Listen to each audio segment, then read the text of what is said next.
So, announcement, no? Weng, i-mute ka muna, men. Ayan, okay na. Okay, Macmac Pablo, Lady Nelia, Myra, Elsie Villanueva, Berina. Okay. Itong Pasko na to, magpapamigay ako ng, maglalan ako ng 20,000 pesos para dito sa channel na to. At yung 20,000 pesos na yan ay pagkakasya natin. Okay?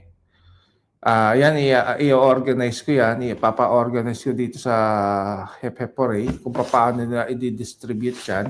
Pag-uusapan yan. At sabi ko nga kung kulang, dadagdagan ko pa para lahat ay magkaroon. So, magbabudget ako ng 20,000 pesos ngayong Pasko na to. Ipadadala ko na yan kay Chingay. Siguro baka next week, this week. Next week, most probably Monday or Tuesday, ipapasok ko na sa bangko ni Chingay yung 20,000 pesos na ipamumudmud sa inyo. Kasama doon yung ano bang Weng lang yung yung Grand LS ba yun, yung pang Noche Buena. So, okay, so sama-sama na yan. 5,000 worth of Noche Buena package para doon sa mga nag-mine sa rapid draw. Yan pamasko ko sa inyo, sa mga support ninyo. Alam niyo naman kung sino kayo at alam niyo kung gaano kayo katagal dito na nagko-comment. Okay?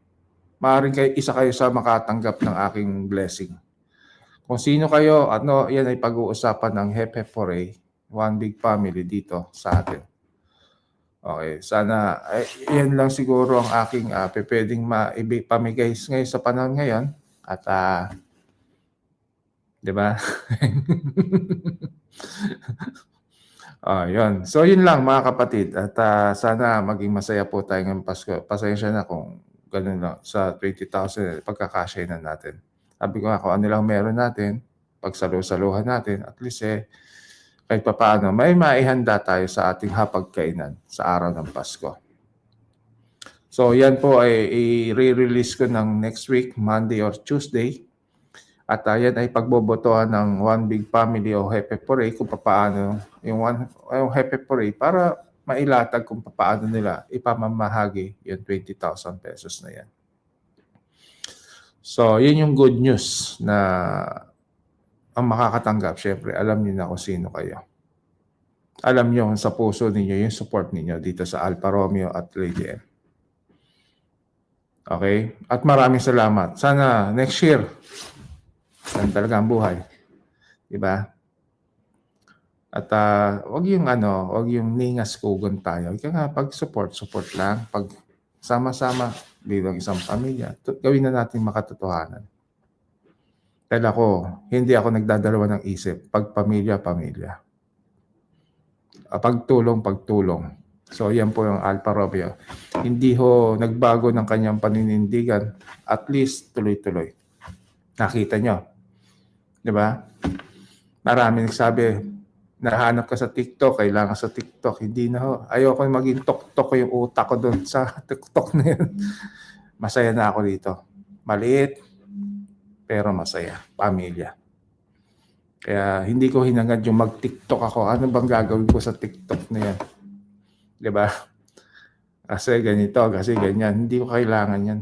Sa inyo na yung TikTok nyo, tok-tok nyo sa utak ninyo yan, TikTok na yan, o ano man yan. Hindi ko kailangan yan. Mananatili ako. Kung saan ako tumayo, saan nyo nakilala, dito sa YouTube, dito na lang ako hanggang sa dulo. Never kong ipagpapalit tong YouTube na to dito sa pamilya namin dito. Diba? Kahit sa kanino. Diba? Maguna man yung mundo, YouTube pa rin ako, dito nyo nakilala, dito ako mananatili hanggang dulo. Kaya wag na kayong umasa na ako ibabalik sa TikTok o makikisaw-saw sa wala namang kwenta. Hindi ako ganon. At never kong inisip yan. At ayokong sayangin ang mga araw na masaya ako dito sa inyo. Okay na sa akin to. Ito lang yung this is my only little na maibibigay ko sa sarili ko maging masaya, di ba? Habang nabubuhay, sabi ko kasi, habang nabubuhay, gawin natin masaya ang ating, di ba? Hindi ko kayo dadalhin sa TikTok. o saan man. Dito na lang tayo. Dito tayo nag-umpisa, dito hanggang dulo tayo rito. Diba? So, yun lang. At maraming salamat. At again, Merry Christmas. At siguro baka the following day, maging busy ako o maraming gagawin kasi alam naman natin pag Pasko, busy. So, itong mga past few days, kung nakikita nyo ako nagla-live, yun ay gits ng gusto ko. Para nakikita nyo yung way of living ko. Dahil magpapasko naman. At least nakikilala nyo ako, nakikita nyo ako, tao ako. Kompleto. Wala man lang yung mga sinasabi nilang ganito, ganyan, o ano man. Nakita nyo na ako. Open book. Lahat nakita nyo na ako. Bahay ko, ayan. Ito lang ako, meron ako. Hindi ko hinagad maging mayaman. Hindi ko hinagad na may pera ako. Hindi ko kailangan yan. Ang kailangan ko, yung prayer lang. Prayer lang para sa akin. Okay? Yun lang, simple lang ako. Hindi ko kailangan yung bagay na magyabang dito o kumuha ng pwesto sa gobyerno o hindi ko kailangan yan. Tama na ako rito. Diba? Siguro for 5 years nakilala nyo ako. For 5 years nagsama tayo rito pero wala akong binago sa sarili ko. Ito pa rin ako. Diba? Nanatiling ako. Yung pagkakilala nyo before, diba? So, ako kasi yung wala naman akong balak na saktan o sagasan o apihin o wala sa utak ko 'yan. Tumulong lang ako. Pagtulong, pagmamahal sa kapwa natin, bagsak sa lipunan. Kaya kung nakikita nyo, tulong dito, tulong doon, tulong dito. Masaya ako doon. Kaya wag niyong questionin bakit ako naging masaya. Masaya ako sa pagtulong eh. May problema pa tayo doon. Di ba? Kung may problema kayo, problemahin na lang yan. Pero ako, kung poproblemahin niyo ako, wala akong magagawa. Problemahin niyo ako. Pero kayo, hindi ko kayo poproblemahin. Di ba? Kaya kung nakikita niyo yung ngiti araw-araw sa akin, dahil ito'y successful, syempre, sa lahat ng tagumpay. Mapa-health, financial, o anuman, gifted po yan. Lahat yan ay galing sa taas. Pero syempre, yan gagamitin ko sa tama. Hindi ko gagamitin sa kalokohan.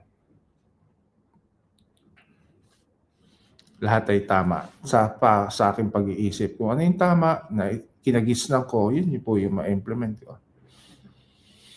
Kagabi, may nagsabi sa akin, may hinahanap daw ako doon.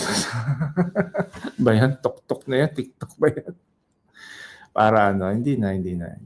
Kaya ito, babasagin ko na, no? Hindi ako pupunta sa bagay niya. Never kong pumasok sa isip ko na sumali sa alam kong wala namang patutunguhan. Never. Wala akong pinaglalaban dito at wala akong dapat ipaglaban. Siguro ipaglalaban ko yung maging masaya kayo, okay na yan.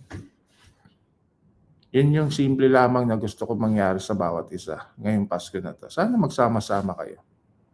Magpatawad kayo doon sa mga taong nagkasala kayo o mga bagay na ganyan. Kung meron mga kayo kagalit, kayo na mag-reach out. Tanggalin natin yung pride, tanggalin natin ang bawat isa. Yung mga kaisipan na isipin natin, pantay-pantay tayong lahat. Diba? We are all equal. Diba? We are same feather. Huwag naman yung plak-plak together. Iba na yon. We are same feather na maayos. In a plain and smooth way. Diba? Kaya yun lang naman ang aking hangad sa inyong sa araw ng Pasko. Yung magkasundo kayo. At ipagdasal nyo yung inyong pamilya. Diba? Be grateful na habang ngayon be thankful sa nangyayari. Sama-sama tayo, buhay, walang may sakit. Diba? O sabihin natin wala yung pera. Tanggalin na natin ang pera dito sa lipunan. Yung bang gawin nating masaya. Maging simple ang buhay natin dito. Walang pera, tanggalin natin ang pera. Diba? Ang pera, andyan lang naman, di ba? Kasi ang pera talaga, malaking pakinabang talaga. Oo, pero yung ganitong sistema ng ating pamumuhay sa pagiging Pilipino, masaya, di ba? Kahit walang pera. Basta't walang sakit.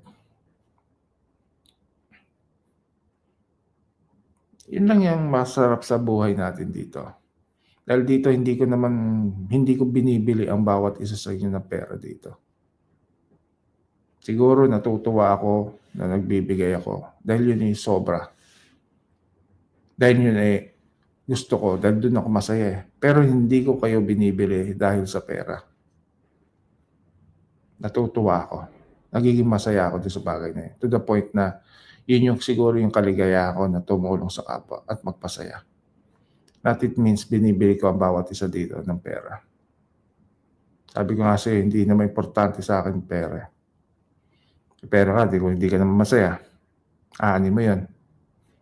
Diba? Tandaan natin, minsan lang ang light sa ating dumating sa buhay natin to. Darating tayo na tutuwid ang dalawang paa natin lahat. Yung pagiging masaya mo man lang dito sa oras na nabubuhay ka sa mundo di ba? Pipigilan niyo pa ba yan? Ipagdadamot pa ba ninyo sa sarili niyo maging masaya kayo? Yung mga bitter, di ba hindi? Huwag niyo gawin yun. Anong mangyayari?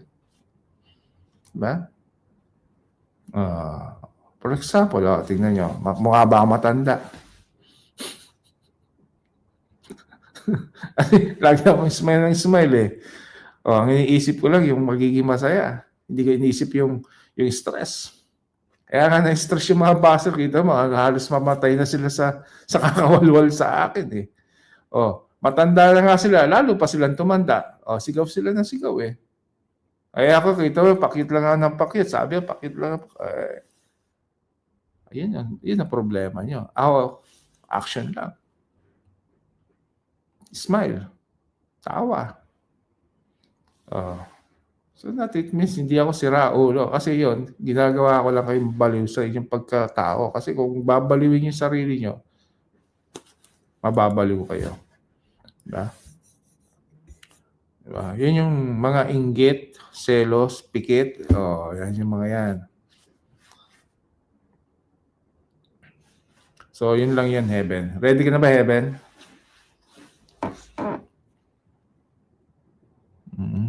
Ready.